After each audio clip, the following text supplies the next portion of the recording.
Mahigit 60 international films ang tampok ngayong taon sa Q Cinema International Film Festival. At isa na nga riyan ay ang pelikulang Last Shadow at First Light na nag-debut sa Pilipinas sa pamamagitan ng film festival na ito. At upang malaman natin ang iba pang detalye tungkol dyan, ay makakasama po natin ngayon si Grace Mariel Isais from Happy Infinite Productions. At kasama din natin ngayon from Fire and Ice Media, sina Lisa Dino Sigera at Ice Sigera. Magandang umaga at welcome back sa Rise and Shine Pilipinas. Rise and Shine! Rise and Shine! Good morning! Para mapagising nyo si Ice. Oo. Yeah, rise Kamusta and naman? shine talaga. Anong feeling magising sa umaga? Grabe, hirap. Hindi ko alam paano nyo ginagawa ito araw-araw, guys. Wala, devotion na passion dapat. Pero Miss Liza, balita namin na iba't ibang bansa ang nagsama-sama sa pag-produce ng pelikulang ito, Last Shadow at First Light. Can you tell us more about it? Yes, 5-country co-production ang tawag dito, no? So, Philippines, Singapore, Slovenia, Japan, and Indonesia. Lahat yan, may kanya-kanya silang contribution na ginawa para mabuo yung pelikula. This was shot in Singapore and Japan. Tapos, yung Slovenia, yung aming composer, yung film, yung scoring namin. Of course, dito sa Pilipinas, through the support also of Happy Infinite Productions and Fire and Ice, we were able to support yung post-production na funds na kailangan, finishing funds. And then, of course, Singapore, yung pinaka-delegate producer namin dahil doon nanggagaling yung ating director. So, ganun na ngayon.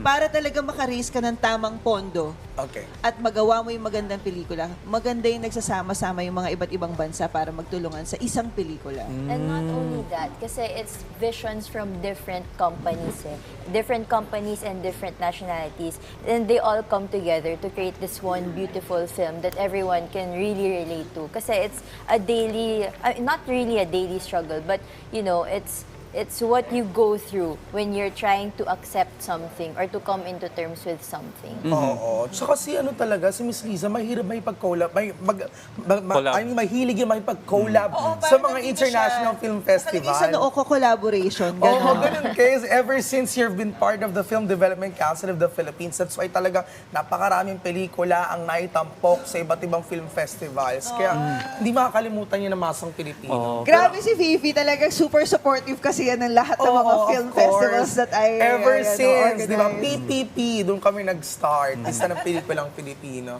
Pero may mga struggles ba kayo naranasan dito?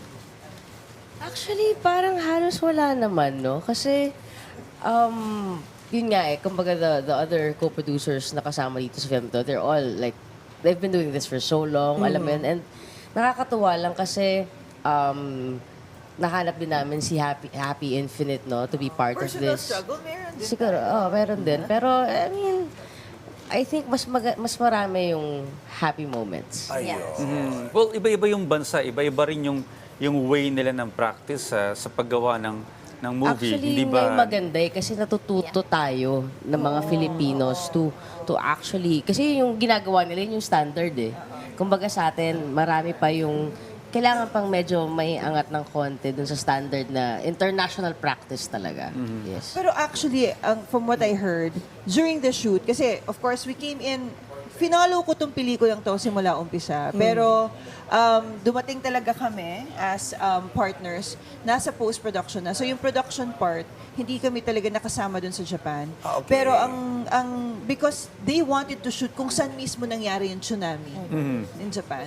Yun yung mga struggles nila talaga na na-experience ng crew. Tsaka ang mga Japanese crew, hindi sila katulad sa atin na yung super flexible. Pag talagang nagbigay ka talaga ng gagawin, dapat hindi mo nababaguhin yun. Syempre, pag pelikula, hindi naman pwedeng ganun. Di ba? May mga last-minute changes. So, it's really understanding the culture and then knowing how to work around it. Okay. Well, tungkol saan po ba itong Last Shadow at First Light? Ano ba yung kwento nito? At sa tingin nyo, bakit magugustuhan to ng mga Pinoy? Yeah, like what I've said kanina, it's a story na you can relate to, like what Sir Ice mentioned din. Because it's a struggle na, you know, all of us, we experience grief and loss at some point in our lives, di ba? So, yun, coming to terms with that, accepting the realities of life, and actually just, instead of focusing on the bad, you just remember all the good times you had with that person. Oo. Kasi yung ano dito, yung bida, hinahanap niya yung nanay niya. Akala ng lahat, patay na sa tsunami, pero alam niyang alam niyang buhay pa. So it Meron. was a journey of loss, grief, nahanap niya, buhay pa ba siya. So ginawa niya yung journey na yon, papunta sa Japan para lang makita ulit yung nanay. Loss, grief, and also love. Kasi everyone else sumuko na eh, di ba? Pero siya, tuloy pa rin, naghahanap pa rin, still looking for answers. Unwavering faith. Yes. Direct Ice, gano'ng katagal ginawa ito?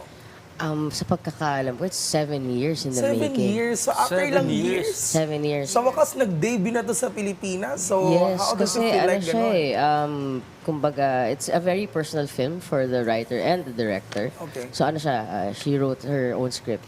And kumbaga, dinevelop siya talaga to get to its best version.